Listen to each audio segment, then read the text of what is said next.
All right, it's time to make something fun in the CNC class, and I'm going to show you how to get into Illustrator, which is a vector-based program.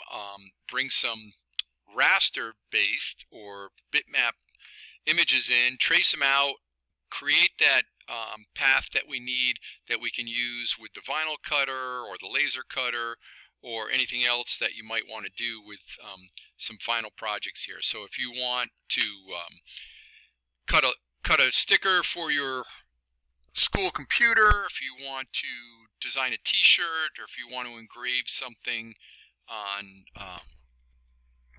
the laser, all of these things would apply. Actually, the engraving, you don't even have to change it from a bitmap, but we'll cover that in a different one. So if you haven't found the Creative Cloud or logged in, it can be a little bit of a headache. Make sure you do not log in as an individual, that you log in as an organization. If you haven't done it, ask me for help, because it can goof you up if you log in as an individual. Once you get in, the program we're using is Illustrator, so we're going to go ahead and open up Illustrator. And when you go to File, we're going to go to New and just create a regular standard document here. So it's 8.5 by 11.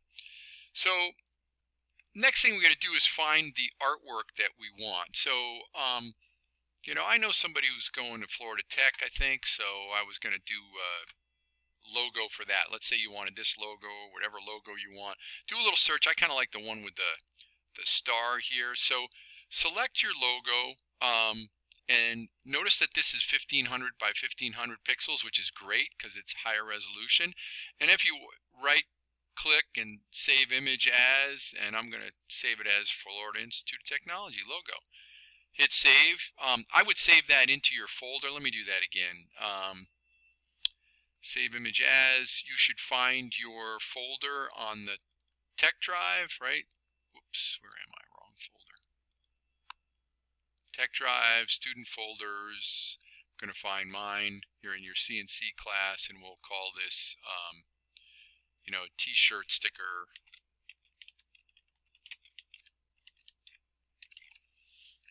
All right. So, whoops, wrong folder. So I'm going to save that guy in there. And next up, I got to get that image into here, and then we're going to trace it. Now, you've done this in VCarve. You've done it in some other programs, but I'm going to show you how to do it in Illustrator. First thing, though, I want to call up the window for image trace, which is this guy right here. And that's going to give us some options when our image comes in. To pull the image in, we're going to go to File and go to Place. And I need to find that folder that I just had in the tech drive, dairy, CNC, t-shirt sticker, and there we are. So when I click, okay, I just want to do that one more time just to show you. So Place, double click, click, and you can see that this is large. Now you might have been zoomed in when you did that, and it may have gone off the screen. If you hit Control minus, you can zoom out and see the whole thing. Now, again, under Window, we're going to call up Image Trace. We're going to switch from black and white to color. We're going to bring it down to, we're going to call it 4 colors. All right, notice it says 2 here, 3, but I got 4 in the box. I'm going to hit Trace. This is a really large image, so it's going to take a second to do that, which is good. The higher the resolution on the image, the better the quality of the trace, which is going to give you some nice smooth lines. All right, now this is the tricky part. Don't click anywhere. We need to go to Object, and we need to go to Image Trace and go to Expand. And once we expand it, you can see that we've got all these different vectors here. Now notice in my case I had a transparent background, but it gave me a white background.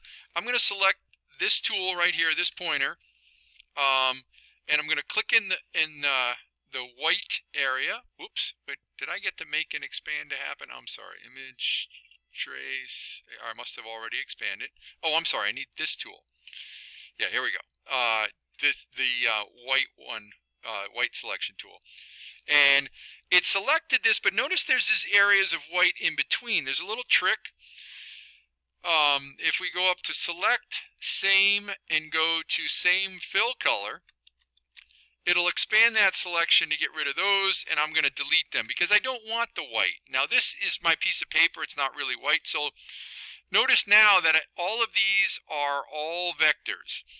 I'm going to go back to my regular pointer here, click on this, I've got the whole thing. I now can size it to what I want, and you might say, well, how big is high? You're going to have no reference right now, so let's add some references to this. So if we go to view and we go to show rulers, which is down here, we now have got some rulers, although they're not in the units that I want, so let's fix that. We're going to go to edit, preferences, units, and I know I'm going kind of fast here, but hopefully you can slow the video down if needed. Go to inches, which we can all relate to, and now my rulers are in inches. So now if I were to zoom in here and take a look, you can see that this is 8 inches, this is 0 inches.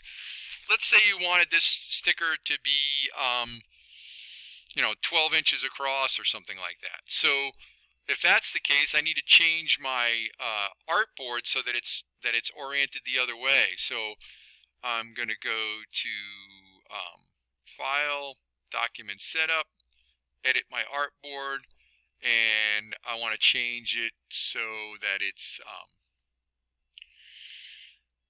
why isn't it showing my artboard? I can edit it here and just do it by eye, which is fine. I'm going to make it 12 inches wide. You can see I've got my ruler right here. Spacebar lets me pan around.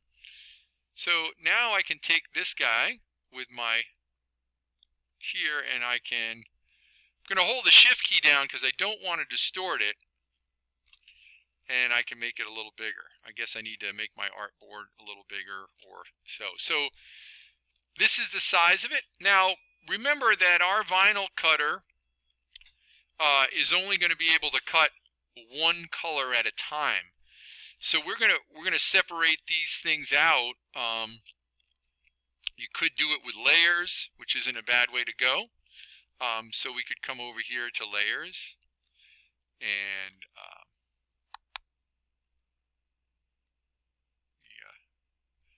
get some of these things out of the way. I've got Cut Studio open there too at the same time. We'll talk about that in a moment. So down here, let me get out of this. Down here we should be able to add a new layer. Create a new layer. Why didn't it do it?